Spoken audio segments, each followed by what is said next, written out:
Hey guys, my name is Sandy. I'm a licensed realtor here in the Central Florida area. Today I want to do a video on could America's wealthiest 1% buy 99% of American homes and still not go into debt?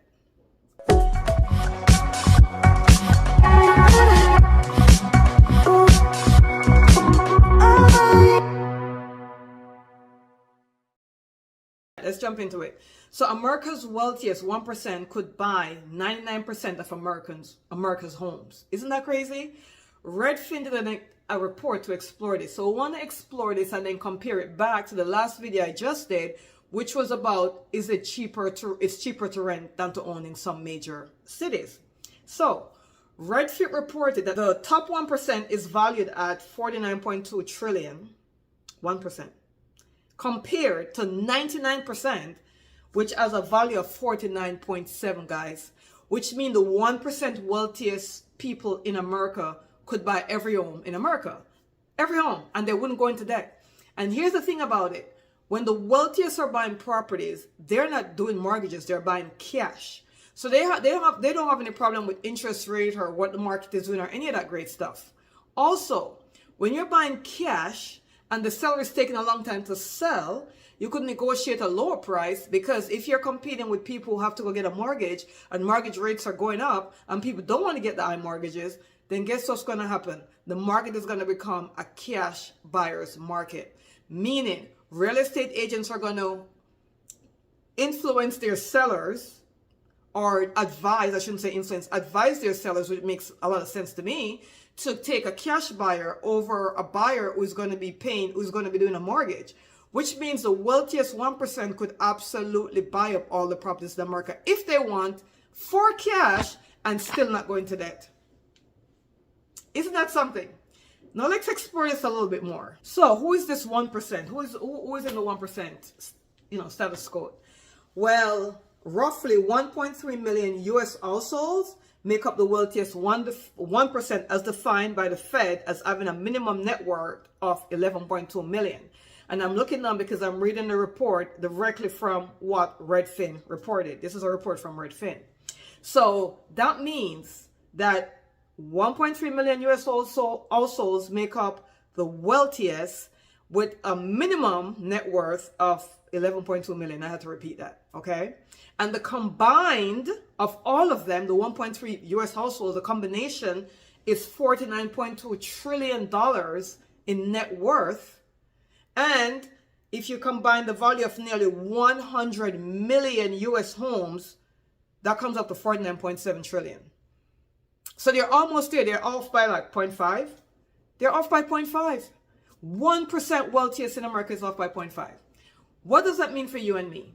So now we have a report that says the top 1% in America could buy up all the homes and still not go into debt and buy it all for cash. Then we have another report. This is by Redfin. Then we have another report by LendingTree. And that report says it is cheaper to rent than to own. Is it just me, or do I see a controversial thing going on here? Here's what I'm seeing. And you could tell me if I'm wrong. Please comment and let me know. But what I'm seeing is they're discouraging people from buying, telling them it's cheaper to rent, yet they own 13.97. So the wealthiest 1% in America, they own 13.97 of real estate. Of course, they have the investment in all kind of diversity stuff, the stock market, all kind of stuff, different businesses, that kind of stuff. However, they still own 13.97% of real estate. Now, are they going to sell everything and just only buy real estate? Of course not. The wealthiest of wealthiest know that they have to diversify. It's best to have your money in different pockets of things and not all in the same industry. They always teach you that, and we understand that. But what if the stock market is going on right now? March 13, 2025 is when I'm doing the video, and the stock market is taking a beating. We know that. And a lot of times when the stock market are taking a beating, that's when we get a lot of cash buyers. I've been doing real estate since 2001, guys. And as a matter of fact, 9/11, I was in a real estate class, right? So that's why I always remember when I started doing real estate as an agent, as a licensed agent. I was investing in real estate from 1996, though. So I was an investor way before I became an agent. I became an agent in 2001.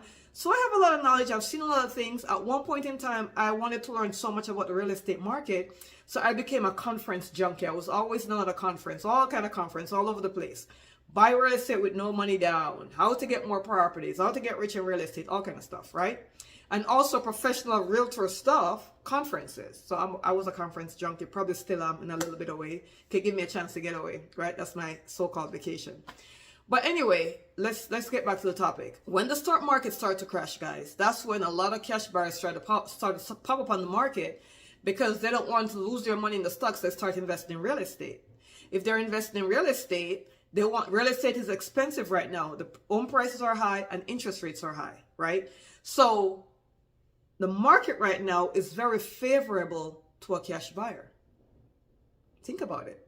If I'm selling my home and it's been on the market for a little bit, and maybe I had one or two finance deals that fell apart, which is happening in the market right now, and now here comes Mr. Cash Buyer, and I'm selling my home for $400,000, and Mr. Cash Buyer is saying to me, I'll buy it for $350. I'll close in 20 to 30 days based upon title. As long as title can do their magic and get me done really quickly, all the little mumbo jumbo, I'm not even going to go into that, but all the stuff it takes to buy a home, because I don't have to wait for a mortgage approval. It's not dependent upon my mortgage financing. They might even say I don't even need a home inspection. I'm not going to do an appraisal, so we're not going to fight over price, that the appraiser came in low or whatever. So I'm offering you $350. Based upon the motivation of that seller, they will probably take that deal. Why wouldn't they? They've been trying to sell the market. They've been trying to sell the home for a while. Nothing is going on. They lost one or two deals because of the people financing didn't come through. They really want to sell. Maybe they're relocating. Maybe they're downsizing. We don't know. Maybe they just want to get rid of the house because the maintenance is too much. And here's Mr. Cash Buyer saying I could buy your home. No inspections.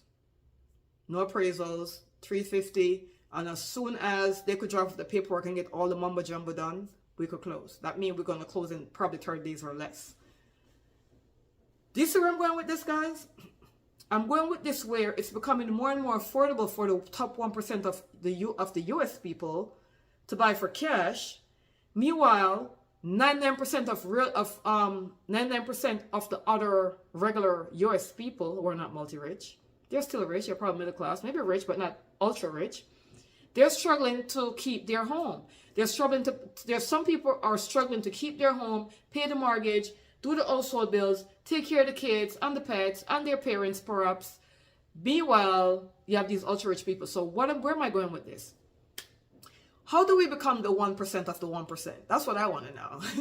How does a regular middle class person come to the top 1%? And if you're in the 1%, can you tell me how to do it? Because I want to do it. I want to get there. But how do we get there? One of the ways of getting there is by investing, right? So now that they're saying, hey, you may not want to buy because interest rates are high, what about if we were to go and find a deal? What if we're able to find a deal to buy a property with financing, because we're not going to be able to buy cash, but with financing and become a landlord, or maybe do short-term renting? And guys, one of my biggest pet peeves is when people say, I don't want to be a landlord, I don't want to pump toilet, I don't want to do this, I don't want to do that. But then they get upset and jealous of the people who are actually doing it and making money from doing it. So maybe you don't want to do that. Maybe we want to open a business. Maybe we want to do something different. That's fine. But the fact of the matter is, though, as we think about it, how are we going to invest our money so we could grow? So because we already know working 9 to 5 for 20, 30 years is not going to get us rich. We're going to have to invest into something. So how do I invest? Okay, maybe I want to buy a home, and maybe I don't want all the mortgage on me. I don't want to buy a home where the mortgage is $3,000 a month and I'm going to have to pay the full $3,000. So maybe I'm going to look into buying a duplex or a triplex or a quadplex. You could buy up to a 4-family unit home and still be considered a residential home. So maybe we're entering into the market where we're going to have to buy a multifamily home as our primary residence, which is fine as long as it's 4 units, as long as it's 4 units or less and you're living in one of the units. Because I came out of that kind of market, guys. When I first started doing real estate, I was in New York as an investor. This is when I was trying to make it as a real estate investor. And the cool thing to do was to buy a home and live in it that you're not going to pay the mortgage for. Like in New York, some people would even finish the basement, sometimes illegally. I'm not saying to do that, but sometimes they do. They rent the basement, they rent every part of the house out, and they're living in their own unit. So if it was a 2-family, they live in one, and rent the basement, because New York has basement. If it was a 4-plex, and they were looking to make sure that they find homes that had a basement that's either already finished or could be finished, that becomes another area of income. So maybe we're entering into the economy of real estate, where it's probably easier and better to buy a multi-family unit, live in one, and rent out the rest. I'm a big Robert Kiyosaki fan, by the way, with Rich Dad Poor Dad. I started out with Rich Dad Poor Dad, and his philosophy is what I was doing without even knowing it.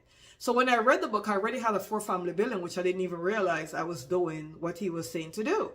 I just kind of figure, I don't want to be responsible for all that mortgage, so I'm going to have to get a property that I'll be able to rent part of the property and still live there, and then I could save from there. Maybe that's where we start from. Maybe we do a duplex or a triplex, as I said, or maybe even a 4-family. For me, because I like to think big, I'm like, what's the biggest property I could get that's residential that I could still live there, and I'm going to get a residential mortgage on? A 4-plex. And even with NACA, I don't know if you people know, if more people know about NACA, but NACA is actually a company that helps you to own a home. And it's backed by Bank of America. And they help you to buy a home, when with low income, if you can't afford to save the down payment. The interest rates are great. And as long as you live in the home for a certain amount of years, you don't have to pay back any kind of down payment or anything. So if you were to buy, let's say you're just starting out and you want to go through NACA, you have to go through a few of their classes, which is not bad. You have to go through a few things with them, but that's fine. But NACA also allows the homeowner to help you with your closing costs, right? The homeowner could help you with as much as, I believe, 3 to 6%. I don't remember what the numbers are because they keep changing them. But let's say I went through a NACA. Let's say I was a regular person. I want to buy a home. I don't have enough down payment. I went through the NACA program, and NACA is telling me, hey, you could buy up to a 4-family unit if you want. Guess what I'm looking for? If I can afford it, and they're helping with the down payment, I'm doing a 4-family. But at the very least, I'm doing a 2-family home. So a multifamily is definitely a better way to start, because I'm pretty sure with the article that said it's cheaper to rent, they're considering a single unit versus single unit. But what if I got a multifamily unit and rent that? That's how you start to think. So let me know in the comments, what do you think about that? What do you think about what's going on with the 1% being able to buy 99% of the homes in America for cash? What do you think about the high interest rate and the high home prices? And if you're looking to buy a home, how do I buy one? Right? Maybe I already have a home and I'm trying to sell it, but if I was to buy another one, it's going to be way too expensive. Maybe we need to consider getting a multifamily property. What's wrong with that? There's quite a few of them. In Orlando, there's not a lot of them, but in Tampa and other areas, there are. And if you really dig through the needle stack, you're able to find multifamily homes. I didn't even realize there's so many multifamily until I started to explore multifamily in the Florida area, in the Central Florida area. So let me know if this helps. I know I went off on a rabbit trail there for a little bit. Let me know if this helped. But it is kind of scary to know that 1% of America could buy up 99% of America in real estate net worth.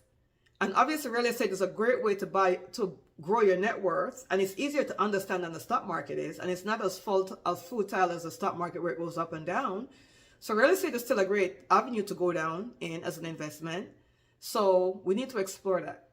If you want to talk about this or any other topic, let me know. Our number should be somewhere up here, somewhere down there. Give us a call, send us a text. We could arrange a phone call or even a Zoom call so we could actually explore some of these figures and these reports that are being reported. And I could show you a few other things that I can't do in the video right now. But thank you so much for listening. Remember, you got to subscribe to us or click on the bell that you get notification whenever we are on. And I will see you on the next video.